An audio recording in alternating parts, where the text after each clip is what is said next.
Mateus 6, verso 33. Alguém traga um copo de água, por favor, para mim?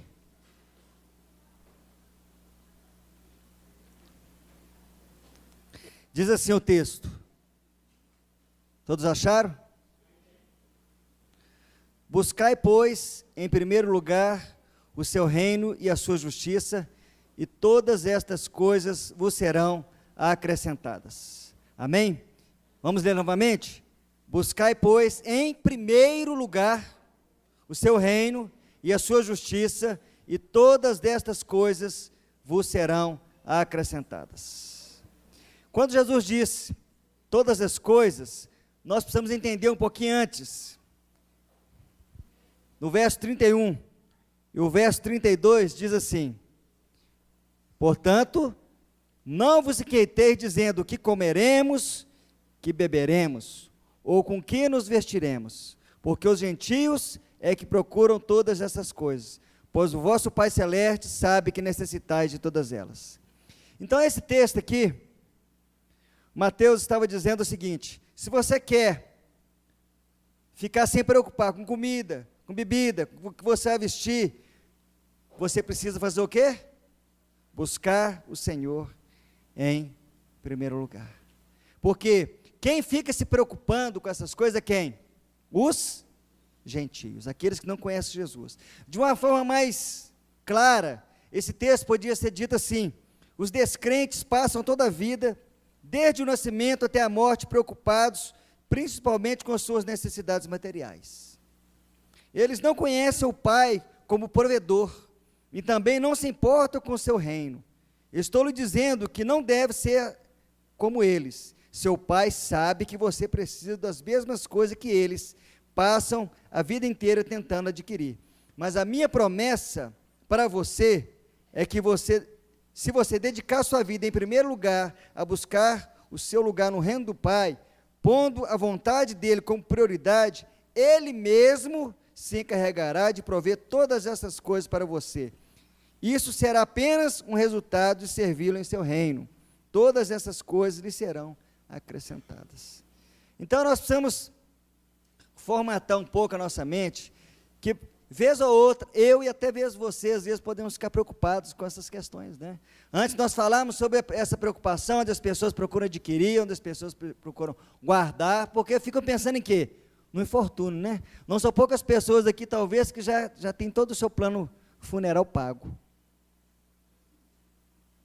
Tem muitas pessoas que talvez aqui falam assim: pastor, está tudo pago, o dia que eu bater com as duas lá, né, for vestir o paletó de madeira, está tudo arrumado, não deixei despesas para ninguém. Vocês já ouviram alguém falar assim? Muitas pessoas falam e pensam, até nesse momento, se pensam nisso, quanto mais nas outras coisas, não é verdade? Mas o Senhor fala que nós não devemos ficar preocupados com essas coisas, porque se nós servirmos Ele, colocarmos em primeiro lugar, Ele vai nos acrescentar. Isso que nós estamos eventualmente preocupando, e outras ainda nos serão acrescentadas. Qualquer pessoa de bom senso gostaria que Deus se encarregasse de prover todas as suas necessidades, não é verdade? Não precisa ser crente, não precisa ser um cristão. Se nós sairmos na rua e perguntamos: você gostaria que Deus cuidar de todas as suas necessidades? Todos vão falar: claro. Deus não passa preocupar com nada? Nada. As pessoas vão dizer assim: eu gostaria que acontecesse. Mas aqui diz que as pessoas não teriam apenas suas necessidades supridas, mas estavam livres para sempre da preocupação de como conseguir a provisão. Até aí tudo bem, as pessoas concordam e querem, mas a maior dúvida das pessoas, no entanto, é o quê? Como faço para buscar o reino de Deus? E talvez essa também seja uma pergunta sua, que há muito tempo caminha. Tem muitas formas, mas hoje, meditando um pouco na palavra, o Senhor começou a mostrar algumas coisas, eu gostaria de compartilhar com vocês, aqui que Deus falou comigo um pouco hoje à tarde. Jesus está falando de ir à igreja todos os dias. Isso é buscar o reino de Deus? Muitas pessoas pensam que assim: eu busco, pastor, todos os cultos que tem eu estou, culto de oração, tudo que tem eu estou na igreja, eu estou buscando o reino de Deus. Mas basta apenas isso? Não.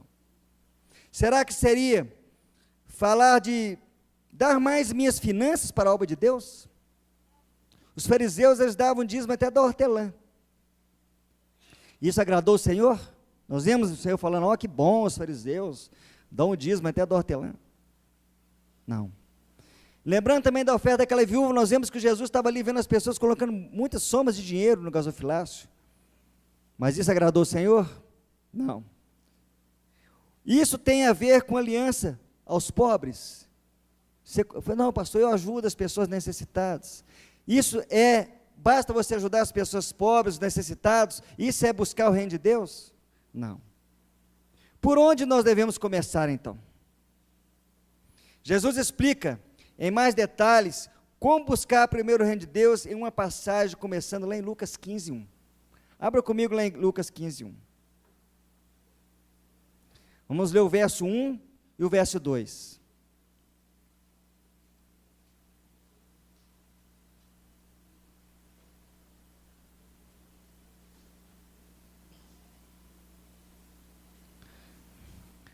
Lucas 15, verso 1 e 2.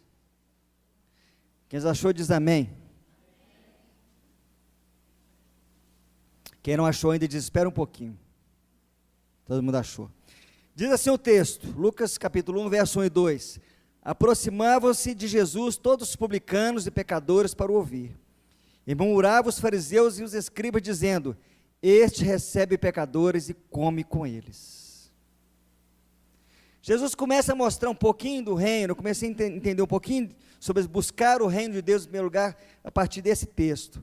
Aqui nós vemos o Filho de Deus que deixou a casa do seu Pai, o céu, nós vemos Jesus, para vir à terra em forma de homem para cuidar dos negócios do seu Pai, que é procurar salvar os perdidos.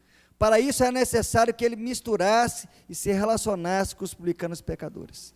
E as pessoas religiosas da época, os publicanos e os escribas, né, os fariseus, eles ficavam chocados, aterrorizados, porque como que pode alguém que se diz filho de Deus, misturado com publicanos e pecadores?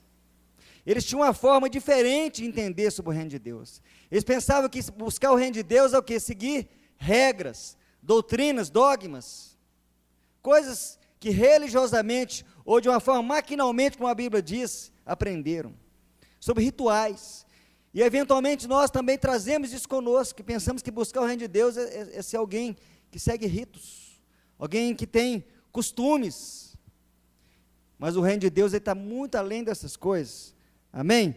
A ideia de buscar primeiro o reino de Deus, para ele significava ter cuidado em seguir tradições antepassadas e se separar completamente dos publicanos e pecadores. Hoje eu estava falando para a classe dos catecúmenos, nome estranho, né? São as pessoas que estão se preparando para o batismo, os novos convertidos, né? Isso a própria palavra catecúmeno é algo que vem lá, né, do outrora. Por isso que eu fiz questão de usar essa palavra. Muitas pessoas também nem sabem o que é. São os novos convertidos, né?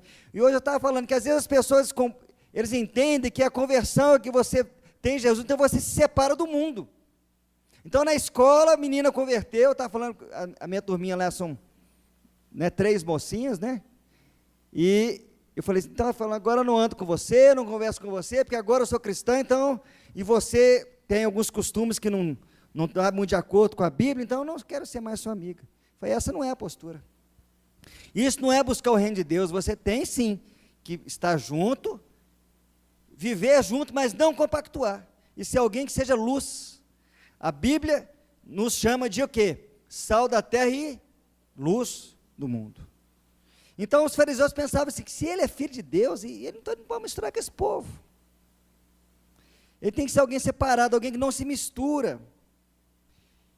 E nós vemos que 2 conceitos são totalmente diferentes. Buscar primeiro o reino de Deus é extremamente oposto de você se separar das pessoas que são pecadores. Muito pelo contrário, nós precisamos ir aonde os pecadores estão, precisamos estar junto com eles e de alguma forma, pelo poder do Espírito Santo, influenciá-los para que eles queiram também ter uma vida como nós temos, ou pelo menos como deveríamos ter. Que muitas vezes nós falamos que somos cristãos, mas nossa vida não mostra diferença. As pessoas só descobrem que você é cristão quando você abre a boca e fala que é. As pessoas, você é. Sendo que essa não é a melhor forma que nós temos de manifestar o reino. A melhor forma é quando as pessoas percebem que você tem algo diferente. Falam, você é diferente. Você tem uma reação diferente. Você tem um comportamento diferente. Você mudou. Hoje, conversando com uma dessas alunas da escola dominical, falou assim, realmente isso é uma verdade, porque antigamente a minha família tudo reclamava de alguns posicionamentos meus, agora eles estão me elogiando. Por quê? Porque tem tido uma mudança. O reino de Deus tem chegado de forma verdadeira na vida daquela jovem. E as pessoas estão vendo, e quando as coisas acontecem, é inquestionável, quanto a fatos, não há argumento. Certa vez Jesus curou um cego, e eles perguntaram assim, quem foi que te curou? Ele falou assim, eu não sei o nome, quem que é não, só sei que eu era cego e agora vejo. É importante nós termos essas transformações, é importante nós sermos participantes do reino de Deus e manifestar o reino de Deus, não apenas dizer que o reino de Deus está aqui ou está ali, mas o reino de Deus tem que estar onde? Dentro de mim e dentro de você. Onde você for, o reino de Deus tem que estar chegando. Onde você chegar, os demônios têm que falar assim, sujou, vamos embora, amém? Porque o reino de Deus vai manifestar nesse lugar. O T.L. Osborne, uma vez eu fui lá em Anápolis, ouvi ele falar, e a princípio ele falava assim, que eu chegava no lugar e falava assim, coitado do diabo, porque eu cheguei. Eu falei, gente, que é um presunçoso, né? Mas um homem de 77 anos naquela época, hoje ele deve estar beirando uns 90, ou mais de 90 talvez, T.L. Osborne. Mas depois ele foi explicar, não porque o T.L. Osborne estava chegando, mas porque o reino de Deus estava chegando. Ele falou, coitado do diabo, onde o reino de Deus chega. Mas já morreu? Eu nem fiquei sabendo, não me convidaram para o velório. Não me convidaram para o velório. Mas ele deixou um legado, amém? Deixou bons livros, deixou filhos, deixou filha, né?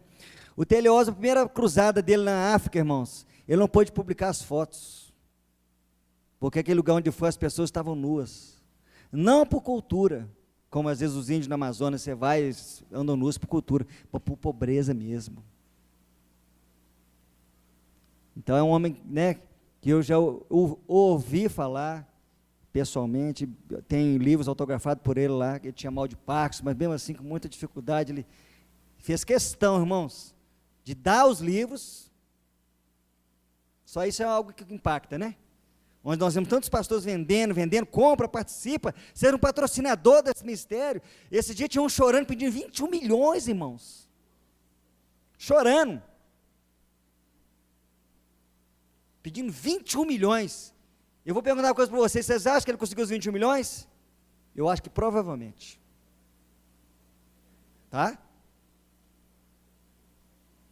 E o T.L. Osborne fez um evento lá em Anápolis, a custo zero, porque foi numa igreja Assembleia de Deus, depois não coube, e depois deu 2 livros para cada um, e falou, não, mas um livro eu vou autografar, e fez aquela fila grande, as pessoas com um guarda-sol, né, que não estava chovendo, só por causa do sol, e ele, de 2 livros que ele deu, ele fez questão de autografar, de uma forma de abençoar, de estar junto.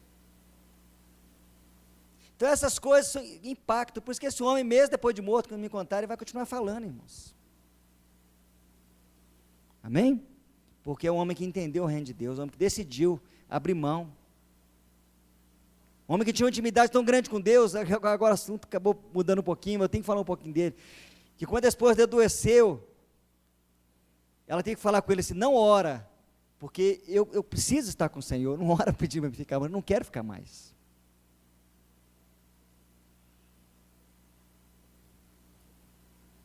Então ele falou, tudo bem, então eu não vou orar então, para o Senhor te poupar, eu vou permitir que ele te leve. Então, e ele ficou sozinho, e ele fala que como se fosse a metade dele fosse arrancada, num outro livro que ele escreveu, que chama Paixão, Morte e Triunfo.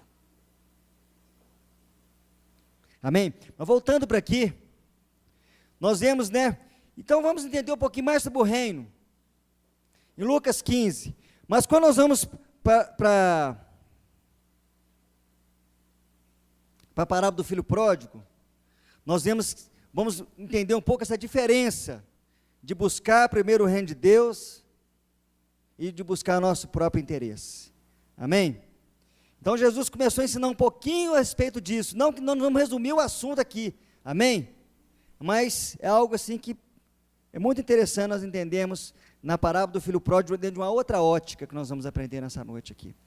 Então, abra comigo lá agora, Lucas 15, a partir do verso 11 agora. Se você pode pegar depois de Lucas 15, 1 até Lucas 17, 2, o assunto vai ser o mesmo, sobre o reino de Deus, amém? Mas vamos pegar só um flashzinho aqui dessa parte aqui. Lucas 15, verso 11.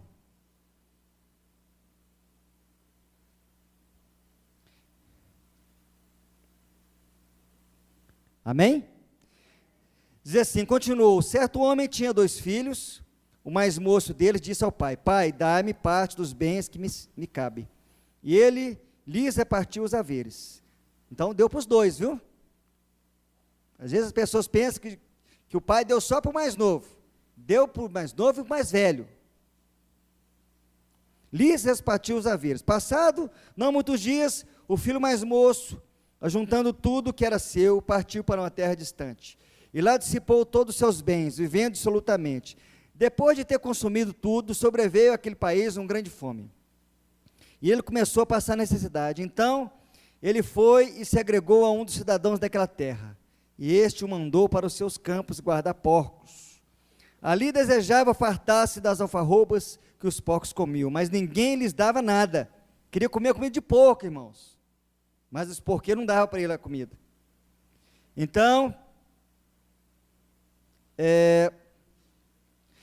caindo em si, disse, quantos trabalhadores de meu pai têm pão com fartura, e eu aqui morro de fome?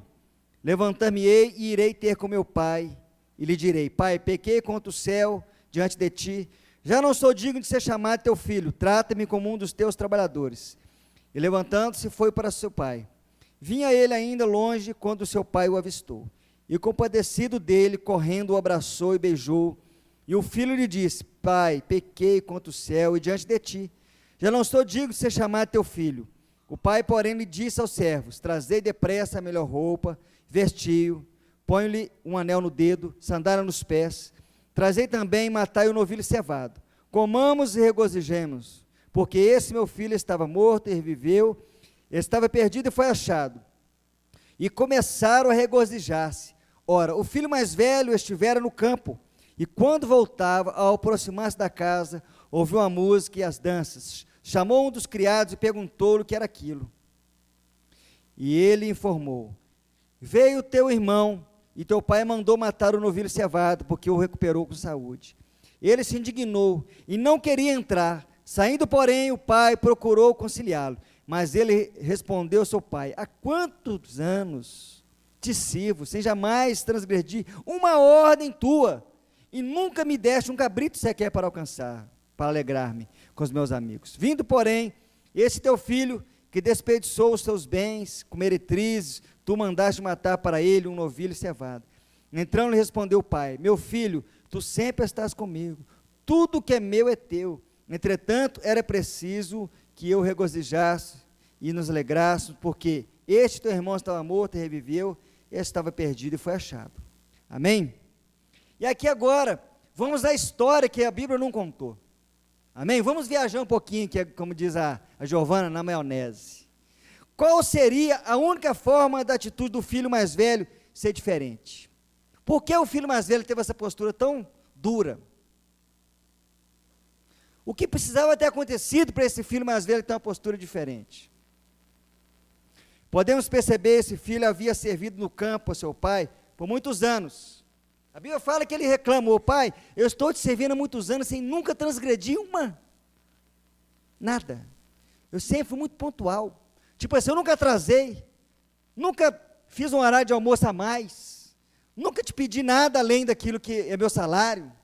Se o senhor me deu, né? Foi porque o outro mais novo que pediu, o senhor me deu lá uma parte também. Eu sou muito correto. Então, nós vemos que tem muitas pessoas também assim dentro da igreja. São pessoas muito corretas, nós falamos no princípio. Não perde um culto, não chega atrasado, o dízimo, não tem um centavinho. Eu não estou entendendo. Por quê que Deus eventualmente não me abençoou? Quantas pessoas já me procuraram? E falou, pastor, eu sou dizimista, sou ofertante, mas a coisa não flui, não dá certo. Não está funcionando. Eles falam que se a gente der o dízimo e a oferta, o Senhor vai abrir a janela do céu, vai derramar bênçãos sem medidas, e comigo não acontece. Hoje, nessa noite, você vai ter uma resposta bem legal a respeito desse assunto. Amém? E aqui nós vemos então, que o filho falou disso por muitos anos, no entanto, a sua ênfase estava em não transgredir nenhum mandamento. Ele queria ser alguém assim, muito legalista, muito correto, falou assim, ó, o Senhor não vai me pegar nunca. Muitas vezes nós relacionamos com Deus assim, Deus, ó, o Senhor vai ter que me engolir. Já viu gente que fala assim? Hein? Zagalo que falava assim, né? Você vai ter que me engolir, ó, eu não prostituo, não minto, dou o dízimo de tudo. E eu quero ver como é que vai ser esse negócio. O Senhor vai ter que, o Senhor tem que me abençoar. E às vezes, em alguns lugares, as pessoas são ensinadas a chegar diante de Deus, o quê? Exigir. Você pode chegar de Deus e exigir, irmão, exige de Deus. Como se Deus fosse o servo, e nós fôssemos o Senhor. Há uma inversão de papéis, muitas vezes. E isso, às vezes, fica dentro das pessoas. Tem falando, não, mas quantos de nós, às vezes, temos chegado diante de Deus, falando, Deus, ó, eu exijo. Eu reclamo diante do Senhor essa situação. Porque eu tenho, né, não tenho negligenciado em nada. E nós vemos que esse filho faz a mesma coisa. Pai, não estou entendendo por que você fez isso. Por que você está abençoando esse ingrato aí, ó, sendo que eu estou te servindo aqui, ó. Isso eu nunca me deu nenhum novilho cevado. O pastor Zé tem até uma palavra a respeito disso, chama teologia do cabrito. Agora você pode comprar essa palavra aí, e você vai entender um pouquinho mais sobre essa parte. Mas não vamos falar sobre essa teologia hoje, não. Já que ele não sabia que seu pai sofria pela perda do filho pródigo, estava claro que ele nunca havia parado muito tempo com o pai. O problema está, ele não conhecia o coração de seu pai. Ele sempre preocupou muito em servir o pai, mas nunca se preocupou com o pai. Nunca teve um tempo de chegar e conversar com o pai. Quantos de nós estamos relacionados assim com Deus? Fazemos tudo, somos legalistas ao extremo, mas não temos um minuto de conversa com o pai, não sabemos como está o coração do pai, qual é o clamor de Deus. Nunca perguntamos para Jesus, o que o Senhor quer que eu faça, além daquilo que já está muito claro na Bíblia. A Bíblia é um manual, irmãos, amém? Mas existem desdobramentos, cada um de nós temos um ministério, cada um de nós temos um chamado. E a resposta para essa pergunta, então, por que o filho não fez diferente? Qual seria a forma, então, dele ter um comportamento diferente? A forma do filho mais velho ter uma atitude diferente seria sempre que chegasse do campo, ele deveria passar um tempo com o pai. Imagino, né? Ver o filho mais velho abandonando o seu trabalho, lá, sua enxada, não sei com quem trabalhava na época lá, né? Por um tempo, para poder entrar na casa do pai com o único propósito, ter comunhão com ele. Em vez de chegar lá e falar, pai, trabalhei muito bem hoje rendeu tanto, está aqui o fruto do que eu colhi, do que eu plantei, estou cansado. Fala, não, pai, eu vim aqui para ter comunhão. Como é que o senhor está? Como é que foi seu dia? Imagine vê-lo afastando, né, uma cadeira da mesa e dizendo, pai, faz tempo que não nos sentamos para conversar. Será que podemos passar um tempo juntos? Quero saber o que está no seu coração e contar o que está no meu. Às vezes nós temos um Deus tão distante, irmãos. Embora muito tenha sido pregado nesse púlpito a respeito dessa proximidade. Mas de alguma forma, talvez, algumas coisas dentro de nós permanecem ainda distantes, porque senão o Senhor não tinha ministrado, e a começar de mim, né? Algumas coisas dentro de mim também tem que aproximar mais dele, porque a palavra primeiro passa por mim, né? Para depois vir para a igreja, e muitas vezes é só para mim mesmo, não é? Não é tudo que ele fala que é para compartilhar com a igreja, às vezes são coisas que ele tem que tratar comigo, ou com os demais pastores que ministram aqui, mas nesse caso, eu entendi que nós deveríamos ministrar também isso, ter um tempo com o Senhor, ter mais intimidade, ter mais amizade com o Senhor. Quantas vezes nós estamos, né, pensando que, porque Deus sabe todas as coisas, o salmista diz, a palavra ainda não chegou à minha boca, tu já conheces toda, falando, Senhor, tu sabes. Quantas vezes nós temos falado isso com o Senhor, tu sabes, e hoje a pastora Adriana falou, levanta um clamor, irmãos, fala com Deus, como é que está acontecendo, amém? E até aí tudo bem, nós falamos, mano, tudo bem, então beleza, vou falar com o Senhor, vou reclamar com ele, eu falo, Deus, está assim, assim, assim, assim, mas será que nós temos tido tempo de ouvir? Né? Com o tempo, se esse filho fizesse isso, puxasse uma cadeira, falou, pai, senta aí, como está o seu dia, como está o seu coração, olha como está o meu, com o tempo, não demoraria muito tempo para que o pai entrasse no assunto do filho pródigo. Com o tempo ele falou: meu filho, seu irmão, chegou notícia ruim para mim, diz que ele está andando com as meretrizes, está tratando de porco, eu estou com o meu coração doendo, estou com saudade dele, você está comigo aqui direto, batendo um papo, mas não está bom, não está completo, está faltando está faltando seu irmão. Vocês concordam com isso, irmãos? Então, com o tempo, o pai ia abrir. O filho mais velho, então, descobriria que seu pai ainda amava aquele filho e sentia muito a sua falta. O pai lhe teria contado que várias vezes ao dia saía à varanda para olhar na rua à procura do filho pródigo. Eu imagino que sempre, né, eventualmente o pai estava passando, eu imagino talvez ali, a janela deve ser a janela da sala, não sei se, né, a Bíblia não relata, mas eu tenho uma mais ou menos embaixo assim. Já quando eu olhava na estrada, eu falei, não vem não. O pai sempre olhava, porque o dia que ele decidiu voltar, o pai o avistou aonde? Quando ele estava chegando? De longe. Longe, foi lá. Ele chegou e foi o quê? Correndo ao encontro dele. Eu imagino que talvez, se o filho mais velho tivesse dedicado um pouco mais tempo com o pai, ele então ia descobrir, e pela primeira vez estaria conhecendo seu pai de uma forma mais íntima. Talvez antes que ele pensasse que seu pai estivesse revoltado com o filho pródigo, afinal, ele havia gastado toda a herança com prostitutas, desperdiçado tudo que o pai tinha juntado durante muito tempo. Muitas vezes os filhos fazem isso, o pai junta durante um tempo todo. Quantos de nós conhecemos alguém que durante o pai trabalhou, lutou, deixou ali um armazém, uma empresa, e com poucos anos, os filhos destroem tudo? Alguém conhece um caso assim? Alguém trabalhou em empresa assim? Falou, de repente o filho entrou, o pai passou para o filho dilapidou o patrimônio em pouco tempo. E assim não foi diferente. Então o filho mais velho podia falar, afinal, ele gastou tudo, né, pai? Uma vida devassa, ele havia desonrado o nome da família com sua promiscuidade. Ao continuar a comunhão, o amor no coração do pai ia ser manifestado ao coração do filho mais velho. À medida que ele ia conversando com o pai manifestando o amor pelo filho, caçula, o coração do filho mais velho ia ser o quê? Contaminado. Porque realmente é diferente. O amor de pai e amor de irmão é diferente. Amor de mãe, então, diz que a Bíblia fala, né? Poderá a mãe abandonar o filho que amamenta? A Bíblia dá uma ênfase ao amor da mãe. Então eu acredito que o amor da mãe deve ser maior ainda que o amor do pai. Se é pelo fato de ter gerado, carregado, gestado, aquela questão ali que hoje nós homens não temos esse privilégio, né? De poder gestar, que eu acho que é um privilégio para a mulher gestar, né? Com 9 meses a gente fica só corujando ali, cocorocando, né? Mas quem tem o privilégio de gestar mesmo é a mulher. Mas, mesmo que aqui a Bíblia não fala em relação à mãe desse jovem, fala somente em relação ao pai, mas o pai já demonstrava um amor muito grande, a saudade do filho, não pensava ele de uma forma de alguém que tinha desperdiçado.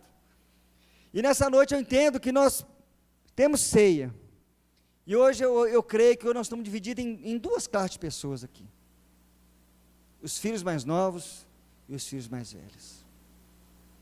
Hoje aqui não tem, dentro daquilo que o Espírito Santo ministrou no meu coração, nós temos dois tipos de pessoas aqui. Os filhos mais novos, que eventualmente desperdiçaram, que às vezes não estão comendo as pelotas de porco lá fora, mas têm comido, estão com a gente aqui, mas está passando perreio, está com saudades da casa do pai, mas tem o quê? Vergonha, não tem relacionamento. Falei, eu vou voltar. Essa noite é a noite de nós voltarmos, amém? Essa noite é a noite de conserto. Essa noite é a noite onde os filhos pródigos vão ter oportunidade de se relacionar com os filhos mais velhos, não de uma forma de cobrança, de falar assim, pai, mas esse cristão aí, ó, isso é um adúltero, isso é um devasso, eu sei, eu já vi, e agora o Senhor vai abençoar ele igualzinho a mim? Nós somos maus por natureza, né, irmãos? Quantas vezes nós não falamos assim, Deus, eu sou fiel, fulano, ele é bruto, ele faz as coisas erradas, já vi ele falar palavrão, já vi ele ouvir música do mundo, já vi ele até tomar cerveja. E eu vejo que o Senhor não pesa a mão nele, Deus, pesa a mão nele. É ou não, irmãos? Às vezes nós queremos manifestar a ira maior do que a ira de Deus. Às vezes nós queremos tomar o lugar de Deus e falar, Deus, pesa a mão. E a mim não. Eu sou puro, Senhor. Abençoa a minha vida. Faz diferença. Amém? A Bíblia fala que vai chegar um tempo, o Senhor vai fazer diferença. Quem serve a Deus e quem não serve. Lá em Malaquias fala isso. Amém? Mas sempre há um tempo de Deus recolher esses filhos que estão perdidos.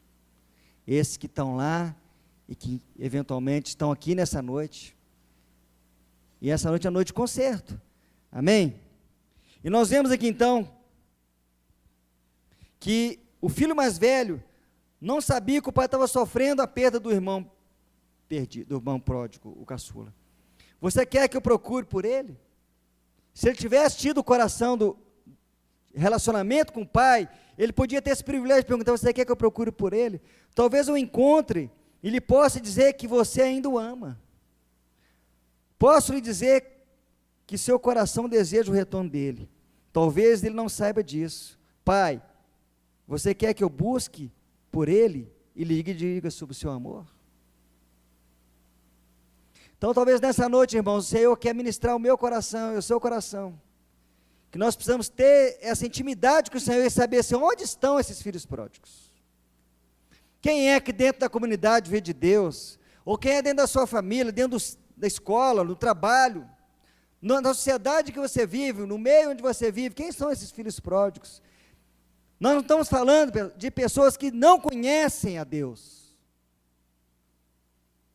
Não estamos falando de evangelismo, de levar Jesus até as pessoas que não conhecem a Deus. Porque muitas vezes falamos, não, nós temos que trazer as pessoas a Jesus. Essa não é uma pronúncia correta. O certo é você levar Jesus até as pessoas, não é trazer elas para Jesus, porque Jesus está onde? Está dentro de mim, dentro de você, amém? Então você leva, quando você vai até o perdido, você está levando Jesus. Mas não estamos falando disso, estamos falando de procurar os filhos pródigos, aqueles que um dia serviram ao Senhor, que experimentaram, e um dia talvez foram altivos, e falaram, eu posso caminhar com minhas próprias pernas, eu posso ser independente. Algo que tem destruído muito a igreja de Jesus chama-se independência. As pessoas vão crescendo, vão conhecendo um pouco mais a Bíblia, vão tendo um pouco mais de relacionamento, e já podem pensar que eventualmente pode dar o quê? Um passeizinho no pecado. Ah, pastor, eu posso ir na balada, eu vou só um pouquinho, não vou nem me contaminar, eu vou evangelizar. Ah, eu posso tomar uma bebida, é só uma dose, não vai me contaminar. Ah, eu posso flertar, eu posso entrar num bate-papo, eu posso acessar um site pornográfico, é só uma olhadinha e depois não olho mais. E assim muitos têm caído. Assim nós vemos que a igreja tem sido o quê? Destruída, a igreja verdadeira, não essa igreja oscilante que está por aí, que busca Deus, mas pessoas sinceras, pessoas que um dia buscaram a Deus, pessoas que um dia levantaram suas mãos de forma genuína e sincera, falando, eu quero o Senhor na minha vida. E hoje talvez não estão mais caminhando, hoje estão à beira do caminho, talvez hoje estão, como aconteceu com esse filho pródigo, comendo as pelotas e querendo comer, A Bíblia fala que desejava comer a comida dos porcos, mas ninguém lhe dava. Então, ele decidiu voltar para a casa do pai. Mas o filho mais velho, por não conhecer o coração do pai. Então, nessa noite, nós precisamos que o coração de Deus seja comunicado com o nosso coração. Amém? Pelo poder do Espírito Santo, porque somente através dele, somente através de comunhão, amém? E aí, depois que o filho talvez podia falar essas coisas com o pai, se eu quiser eu vou lá, eu imagino então os olhos do pai brilhando de alegria, com a promessa do filho mais velho. E talvez eu possa ouvir ele dizendo, você está disposto a fazer isso? Porque o pai nunca ia obrigar o filho, não, você vai, você está disposto, meu filho? É claro que eu quero que você procure meu filho perdido, se você o encontrar, diga-lhe que eu amo, e se conseguir convencê-lo a voltar para casa, meu coração ficará muito alegre, exultará de alegria. Imagino, o filho mais velho então, largar tudo, largar o pai, o aconchego, e se arriscar numa aventura, de buscar o filho, não sabia como poderia ser essa viagem. Muitas vezes nós precisamos deixar o conforto, não é? Às vezes nós estamos aqui dentro da igreja, ar-condicionado, tudo bonitinho, louvor, e nós não queremos arriscar. E o que vai acontecer? Esse filho pródigo, ele podia receber muito bem o filho mais velho, mas podia também não receber. Fala, o que você veio aqui? Você veio me zoar, você veio me perturbar? Mas a Bíblia não fala, né? Mas eu aqui, imaginando dentro da minha viagem aqui, imaginando, ele falando, não, eu vou largar tudo. Vou largar aqui o aconchego, fica aí, eu vou atrás desse filho. Você não precisa de ir, eu vou no seu lugar. Agora, vocês acham que faltaria alguma provisão para essa empreitada de resgatar o filho perdido? Vocês acham que o pai ia falar assim, então, vai então, assim? Não. Eu acho que o pai ia pegar uma boa soma e falar, está aqui o dinheiro, se precisar você me manda um recado, eu vou mandar mais.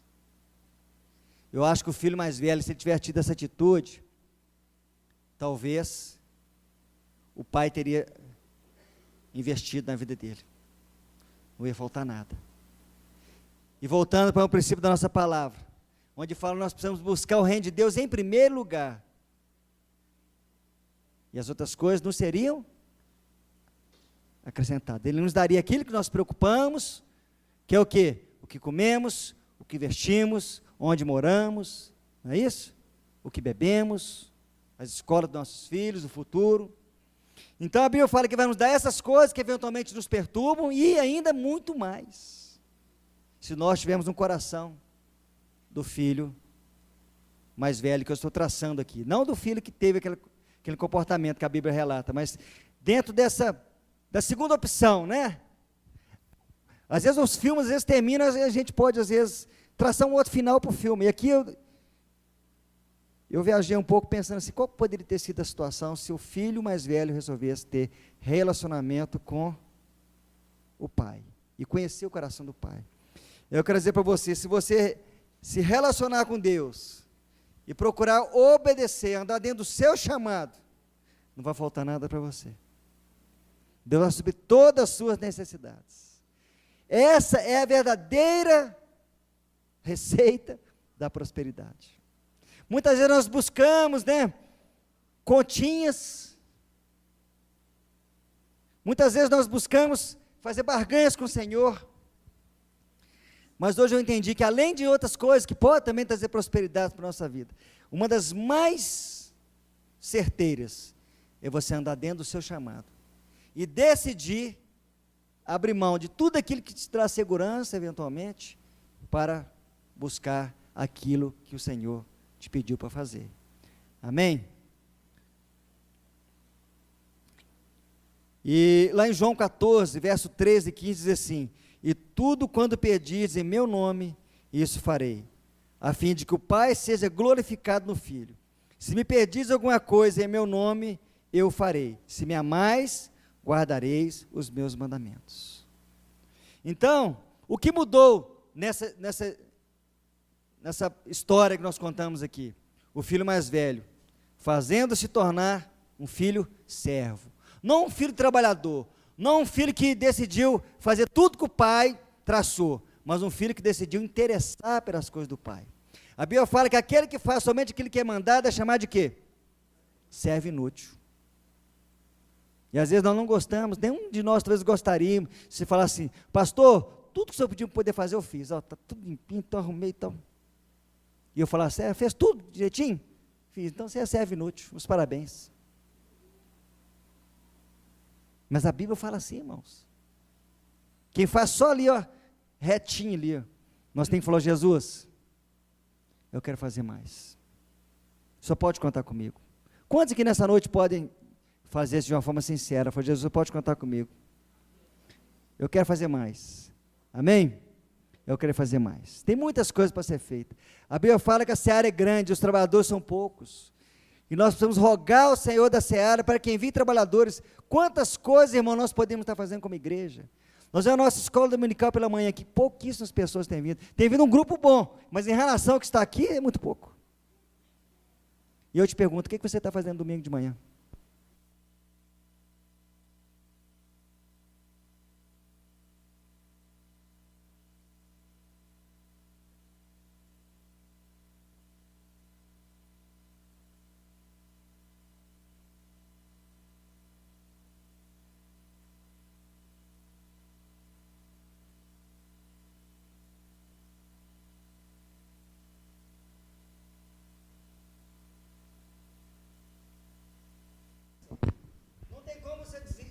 se relaciona com Deus se você não relaciona com a palavra. Não adianta você adorar, você adora, baba, tal, tem visões, mas se você não relacionar com a Bíblia, você vai ficar manco. Ele mesmo que falou isso, não é? E eu falei, é verdade. Concordo plenamente.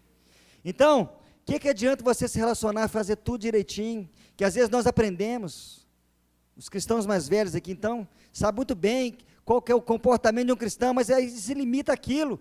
Falou, Jesus, está bom do jeito que está, não me acrescenta mais nada, não quero fazer mais nada, não quero me preocupar com o Senhor. E o coração de Jesus, né, muitas vezes dói por causa de algumas pessoas. E a Bíblia certamente diz, eu procurei alguém que se colocasse na brecha, para que ele não viesse destruir uma cidade. E ele não encontrou? Ninguém. Nós vemos sexta-feira aqui, irmão, nós oramos aqui por você, por muitas outras pessoas. Onde você está sexta-feira?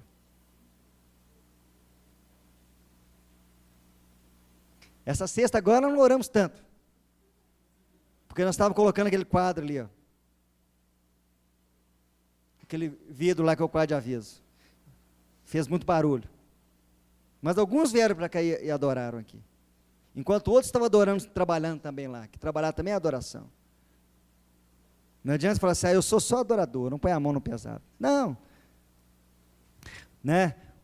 Tinha um pastor que dizia assim, muitas pessoas gostam de pegar o cabo do Shure, né? Shure é a marca de um microfone. Muitos querem pegar o cabo do Shure, mas não querem pegar o cabo da vassoura, que aqui tem vassoura. Não querem pegar o cabo da enxada, como acontecia no MCM, uma vez por semana, mas que tinha, uma vez por semana os alunos da MCM iam para onde? Para a chácara, fazer o quê? Tirar leite, ficar de bolsa, bebendo leite, comer queijinho? Não, ralar, né? Pagar fogo, pega fogo no mato lá, os alunos da MCM vão apagar, quando eu vejo, né, no Facebook as fotos dos irmãos, tudo pretinho, pagando fogo no mato. Mas pregar todo mundo quer. Mas apagar fogo, capinar, subir para o monte lá, que é uma delícia. Muito bom ir para o monte lá, mas ele me levou só uma vez lá. Quando eu descobri que o monte era tão bom, já está quase, ele já veio embora. Mas ele me trouxe uma herança, ele me trouxe um cajadinho daqui de subir lá. Está lá em casa guardado. Né? Que para subir tem que ter um cajadinho, que lá é muito subir. Amém? Então muitas pessoas querem pregar, querem ser conhecidos, cantando, ministrando, mas não querem servir, não querem ouvir aquilo que Deus quer que você faça. E nessa noite o Senhor quer assim. Amém? Que isso possa trazer mudança para mim, que isso possa trazer mudança para você. Que você não tenha o coração do filho mais velho, que a Bíblia fala, que ficou nervoso, bravo, mas que você tenha o filho desse filho aqui mais velho, que se eventualmente tivesse tido comunhão com o Pai, tudo tinha mudado na vida dele. Essa parábola tinha sido outra. Mas de alguma forma o Senhor quer falar conosco nessa noite. Amém? Fique de pé onde você está. Jesus não mudou, viu, irmãos? Ele ainda tem um negócio em buscar salvar o perdido. Essa é a missão do corpo de Cristo.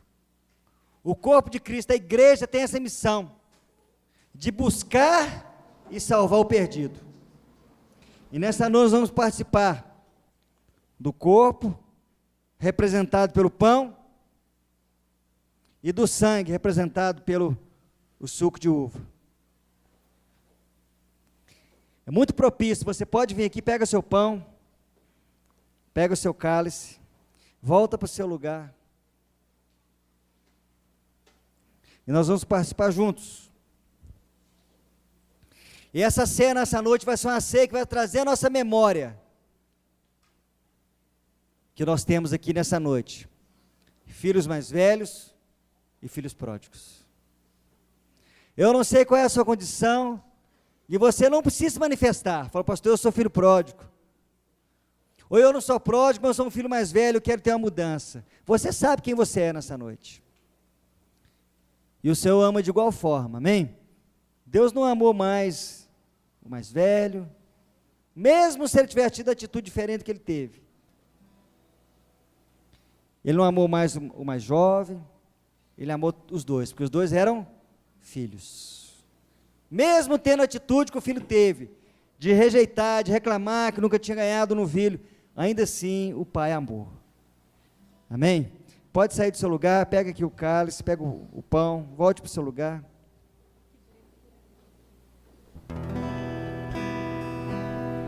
O mais importante nessa noite, irmãos, é que você busque primeiro o reino de Deus, encontre a sua função no corpo de Cristo e exerça. Quem é você no corpo de Cristo? Você é mão, você é pé, você é pescoço?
saber e o conhecer de Deus.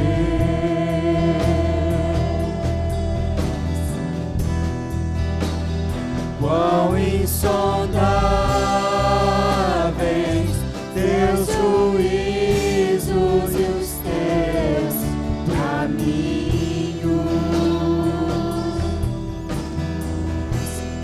Quão profundas riquezas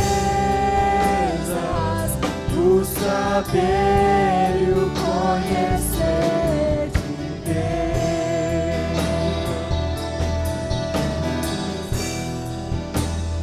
Quão insondáveis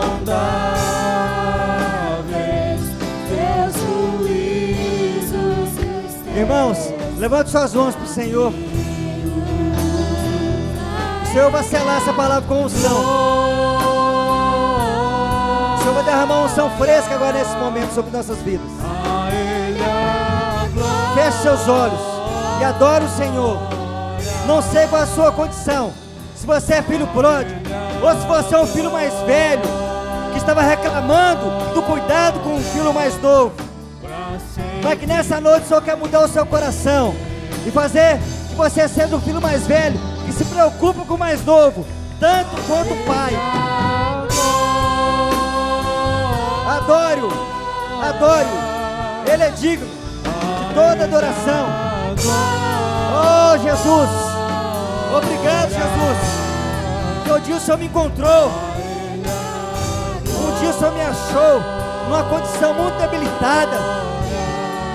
Oh Deus, eu me lembro do dia que o Senhor me encontrou.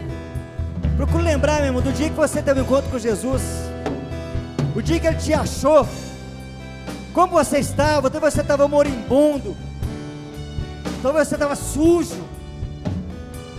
Talvez você estava à margem da sociedade. Algo não estava bem com você. Qual foi esse dia? Procure se lembrar enquanto o Ministério do Louvor continua adorando o Senhor com essa canção. Feche seus olhos. Veja de onde o Senhor te tirou. A Bíblia fala que Ele nos tirou de um lamaçal de pecado e nos transportou para o reino do Filho do seu amor.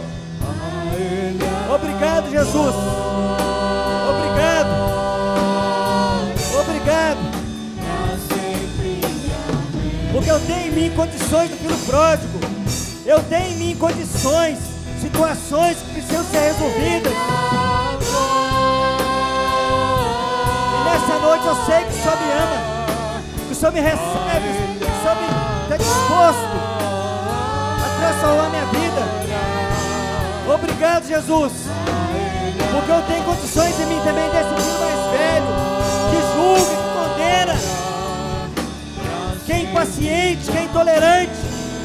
Mas nessa noite eu aprendi que eu preciso ouvir o teu coração, que eu preciso saber o que é que o Senhor pensa a respeito do assunto antes de eu emitir a minha opinião. Obrigado, Jesus, porque o Senhor não nos deixa caminhar no escuro. O Senhor não nos deixa caminhar em trevas. O Senhor vai diante de nós, porque Tu és luz, luz que brilha na escuridão. Brilha em mim, Jesus. Brilha na vida dos meus irmãos. Abraça a pessoa que está do seu lado, ore com ela. Não tenhamos pressa de sair agora, irmãos. Abençoa a pessoa que está do seu lado. Profetiza sobre ela. Declara. Manifesta o amor de Deus. Deixa Deus te usar. Seja uma boca profética nessa noite. Seja a boca de Deus. Abraça. Faz afago. Libera a unção que está sobre você, sobre a pessoa que está do seu lado.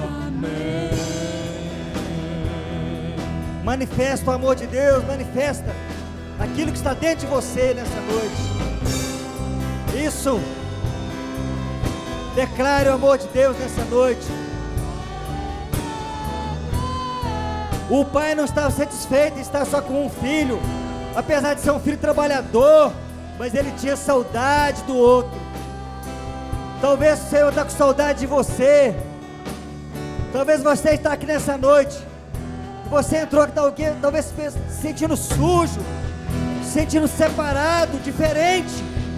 Eu quero dizer para você, o Senhor te ama e você não é diferente. Você tem o mesmo valor dos demais. O Senhor te ama, Ele te quer.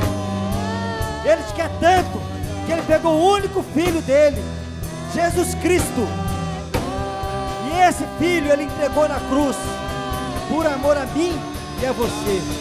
Por isso nós estamos aqui participando, e a Bíblia nos orienta. Não devemos participar dessa ceia de uma forma em memória dele. Enquanto Ele estava vivo, Ele reuniu com os seus discípulos e partiu o pão e disse: esse é meu corpo, que é partido por vós.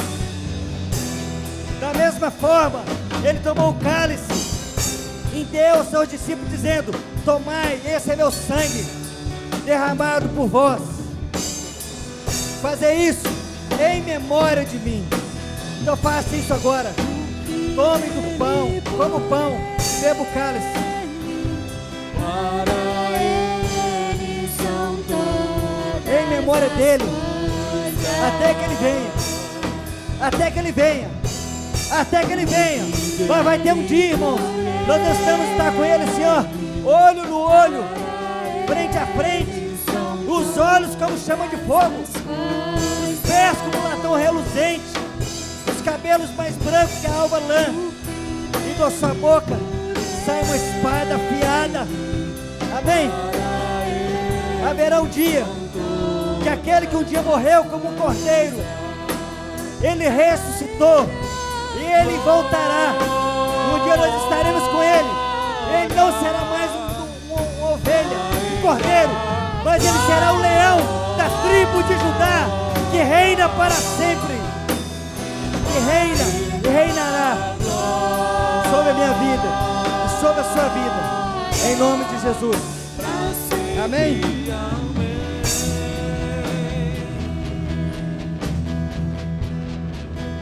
Profundas riquezas, o saber e o conhecer de Deus.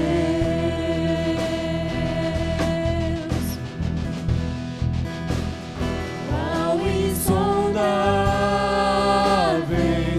seus juízos e os seus. Começa a glorificar o nome do Senhor, meu irmão, junto com essa canção. Não preocupe com os cálices, daqui a pouco já vai recolher. Das riquezas, o saber e o conhecer. Estenda a sua mão em direção à sua casa. Comece a lembrar agora dos filhos pródigos da sua casa. Onde estão? Onde estão os seus irmãos, os seus tios, os seus avós, o seu pai, a sua mãe? Eu não sei quem são eles. Nós somos filhos pródigos, estão perdidos, mas o Pai se importa com eles. Ele se importa. E o Senhor quer que você também se importe. Comece a orar agora, comece a liberar. Libera a unção, libera. Libera esse grito também de você, talvez aí. Esse clamor.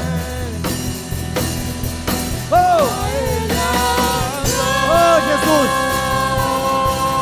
abençoa os seus cunhados, seus sobrinhos que não estão aqui nessa noite. Abençoa, Deus.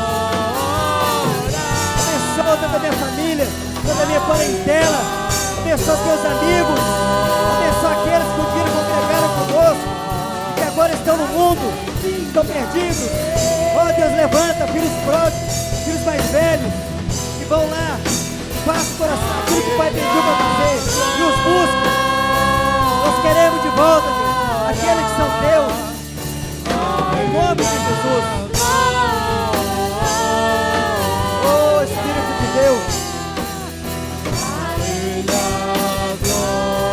aleluia. Deus te abençoe, meu irmão. Amém. Que o Espírito Santo possa continuar falando com você nessa noite. Nós vamos parar essa reunião, mas o culto vai continuar, amém?